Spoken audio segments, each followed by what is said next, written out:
కేంద్రంలో రాహుల్ గాంధీ రాజ్యాంగాన్ని పరిరక్షిస్తున్నా అంటూనే తెలంగాణ చూసుకుంటే రేవంత్ రెడ్డికి సంబంధించి రాజ్యాంగ విరుద్ధ పనులు చేస్తూ ప్రజలను ఇబ్బంది గురి చేస్తున్నాడని అయితే బీఆర్ఎస్ నాయకులు అయితే ఆరోపిస్తున్న పరిస్థితి. దీని గురించి మనతో మాట్లాడడానికి ఓయూ జేసీ నేత నాగరాజ్ యాదవ్ ఉన్నారు. మాట్లాడించే ప్రయత్నం చేద్దాం. చెప్పండి, ఏం చెప్పదలుచుకున్నారు ప్రభుత్వానికి? ఎందుకంటే రోజు అరెస్టుల పరంపర కొనసాగుతుంది. మరోపక్క చూసుకుంటే ఈ టీడీ అటు ఏసీబీ నోటీసులు కూడా ఇచ్చిన పరిస్థితి నెలకొంది. ఏం చెప్పదలుచుకున్నారు? ప్రశ్నించే గొంతుకను నొక్కే ప్రయత్నంలో ఈరోజు కాంగ్రెస్ పార్టీ రాష్ట్రంలో నెలకొన్న పరిస్థితి. అంటే కాంగ్రెస్ పార్టీ ఇచ్చినటువంటి హామీలను అమలు చేయరా నాయన అంటే ఈ రాష్ట్రంలో నువ్వు ఈరోజు ఈడీలు ఏసీబీలు పోలీసులతో అరెస్టులు చేస్తే తెలంగాణ ప్రజలు భయపడతారు అనుకుంటున్నావా? నీ ఈడీలు బోడీలు తెలంగాణ రాష్ట్రంలో బీఆర్ఎస్ నాయకుల మీద ఈరోజు నువ్వు ఎలాంటి ప్రేరేపణలు పడినా 100% ఎదుర్కోవడానికి సిద్ధంగా ఉంది బీఆర్ఎస్ పార్టీ. 100% ఎన్ని కేసులను పెట్టుకోండి. అంటే వాస్తవానికి కాంగ్రెస్ పార్టీ మా వర్కింగ్ ప్రెసిడెంట్ అయినటువంటి మన కేటీఆర్ మీద ఏదో కేసు పెట్టే ప్రయత్నం, ఏదో అరెస్ట్ చేసే ప్రయత్నం చేస్తున్నారు. ఎన్ని కేసులను పెట్టుకొని 100% మేము సిద్ధంగా ఉన్నాము. తెలంగాణ ప్రజల పక్షాన 100% పోరాడతాము, పోరాడుతూనే ఉంటుంది బీఆర్ఎస్ పార్టీ. 100% మీ ఎన్ని హామీలు మీరు అనేకమైనటువంటి 420 హామీలు ఇచ్చారు, హామీలు నెరవేర్చమంటే అక్రమ కేసులు బనాయిస్తారు. పెట్టుకొని ఏముంటుందండి? 100% మేము జైల్లో పోవడానికి సిద్ధంగా ఉన్నాము. బాధాకరమైన విషయం ఏంటంటే కేంద్రంలో రాహుల్ గాంధీ రాజ్యాంగాన్ని పట్టుకొని రాజ్యాంగాన్ని అమలు చేయాలని తిరుగుతుండు. ఇక్కడనేమో మరి తెలంగాణలో అది అమలు కాదా అంటే రేవంత్ రెడ్డి రాజ్యాంగం నడుస్తూ ఉంది.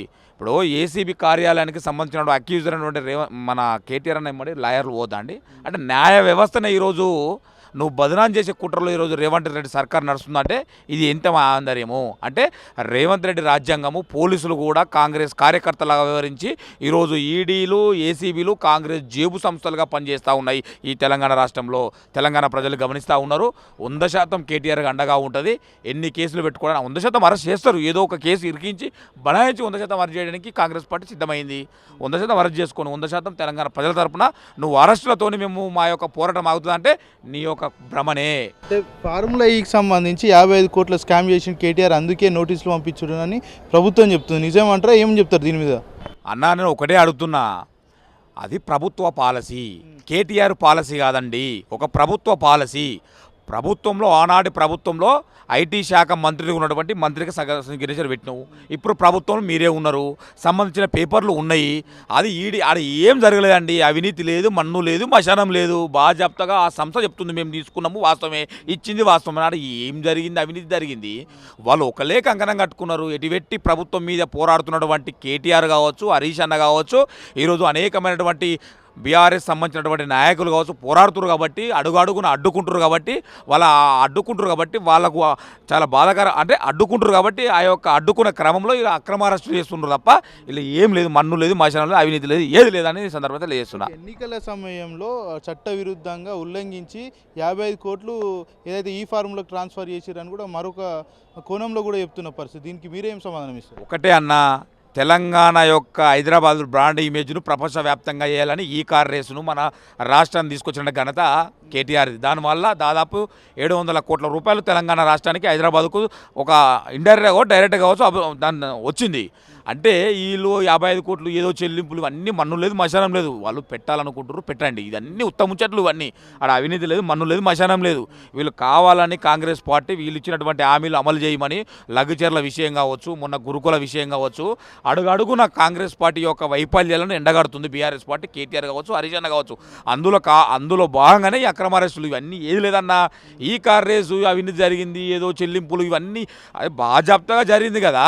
ఇప్పుడు క్యాబినెట్ అవసరం లేదండి. ఒక సంబంధించిన మంత్రి హెచ్ఎండిఏ నుంచి అవినీతి చేసినా ఏం లేదు, వాళ్ళు తీసుకున్నామని చెప్తారు. 55 కోట్లు సంథింగ్, ఇంకో కొన్ని కోట్లు. ఇప్పుడు ఎవరి మీద కేసు పెట్టాలి? రేవంత్ రెడ్డి మీద పెట్టాలి. ఎందుకు పెట్టాలి?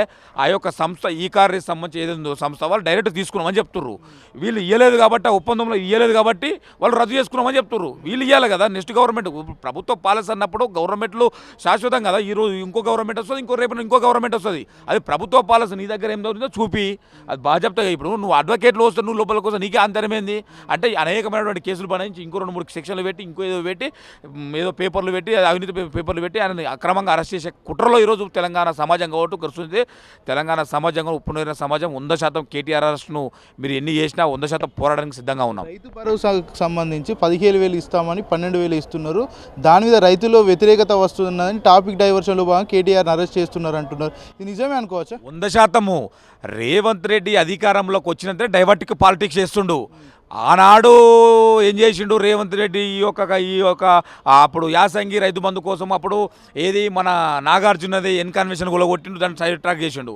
మొన్న అల్లు అర్జున్ చేసి ఇప్పుడు వానాకాలం సంబంధించి ఇది కట్టుకొట్టే ప్రయత్నం చేస్తుండు. అంటే రేవంత్ రెడ్డి అధికారంలోకి వచ్చిన తర్వాత సైడ్ ట్రాక్స్ పాలిటిక్స్ మొత్తం అంటే తన యొక్క పరిపాలన కాకుండా వివిధ రూపాల్లో కేంద్రీకరించాలనే క్రమంలో ఈరోజు నీ సిగ్గు శరం ఉందా రేవంత్ రెడ్డిని అడుగుతున్నా. సిగ్గు శరం లేని ఎవరైనా ఉన్నారంటే రేవంత్ రెడ్డే. 10,000 కేసీఆర్ ఇచ్చినటువంటి సందర్భంలో నేను వచ్చిన తర్వాత వచ్చిన వెంటనే 15,000 రూపాయలు ఇస్తున్నటువంటి వెధవ సన్నాసివి ఏదా నువ్వు ఇప్పుడు 2 సంవత్సరాలు నువ్వు ఇప్పుడు సంవత్సరం నువ్వు ఇంతవరకు ఇవ్వలేదు, మరి ఇచ్చేది ఉంది అప్పుడే ఇస్తే అయిపోవు కదా. అంటే 100% సైడ్ ట్రాకే. అంటే రైతు బంధు కాదండి, అన్ని హామీలను సైడ్ ట్రాక్ చేయడానికే రోజుకో ఒక రోజుకో తెర అంశాన్ని తెర తీసుకొస్తుండు. 100% తెలంగాణ ప్రజలు సిద్ధంగా ఉన్నారు. ఖచ్చితంగా నీ యొక్క వైఫల్యాన్ని ఎండగట్టడానికి సిద్ధంగా ఉన్నాం తెలంగాణ సమాజం. తో పాటు ఈడీ కూడా కేసు నమోదు చేసింది. దీనికి మీరు ఎలాంటి సంబంధం ఇస్తారు, ఏం చెప్తారు దీని మీద? తెలంగాణ రాష్ట్రంలో కాంగ్రెస్ పార్టీ బీజేపీ పార్టీ ఒకటైందని అందరూ ఆలోచిస్తూ ఉన్నారు. ఎందుకంటే ఇది కాగానే ఇది ఇంకా రిజల్ట్ ఇప్పుడు కోర్టులో పెండింగ్ ఉన్న ఈడీ రైడింగ్ ఏం జరిగింది ఈడ అంతే. దాని అర్థం ఏంటంటే కేంద్రంలో ఒక రకంగా రాష్ట్రంలో ఒక రకంగా దందవైఖరి ఈరోజు రాష్ట్రంలో 2 మిలాఖాత్ అయినాయి. అంటే బీఆర్ఎస్ పార్టీని ప్రజల నుంచి వచ్చినటువంటి ఆదరణ ఓర్వలేక ఈ 2 ఒకటై పార్టీలో బీఆర్ఎస్ పార్టీని ఏదో చేయాలని చూస్తున్నారు. 100% తెలంగాణ ప్రజలు. పొంగులేటి శ్రీనివాసరెడ్డి మీద కూడా ఈడీ రైట్స్ జరిగినాయి. ఆ టైంలో ఎలాంటి ప్రకటన చేయలేదు, ఆస్తులు ఎంత దొరికినాయో లేకపోతే ఎంత లభ్యమైందో ఏం దొరకలేదని క్లీన్ చిట్ ఇవ్వలేదు. కాకపోతే ఇప్పుడు ఉన్నట్టున్న పలంగా కేటీఆర్ మీద కేసు నమోదు చేసి ఎంక్వైరీ కూడా చేస్తామని చెప్పడం జరిగింది. దాని మీద మీరు ఎట్లా చెప్తారు? అన్న నేను ఒకటే చెప్తున్నా, ఇప్పుడు నేను చెప్తున్నా కదా, కాంగ్రెస్ పార్టీ బీజేపీ పార్టీ మిలకాత్ అయింది తెలంగాణ రాష్ట్రంలో. ఇప్పుడు దమ్ము ధైర్యం ఉంటే ఏసీబీ కావచ్చు, ఈడీ కావచ్చు, పొంగులేటి శ్రీనివాసరెడ్డి మీద రైట్ అది పెట్టండి, బయట పెట్టలే.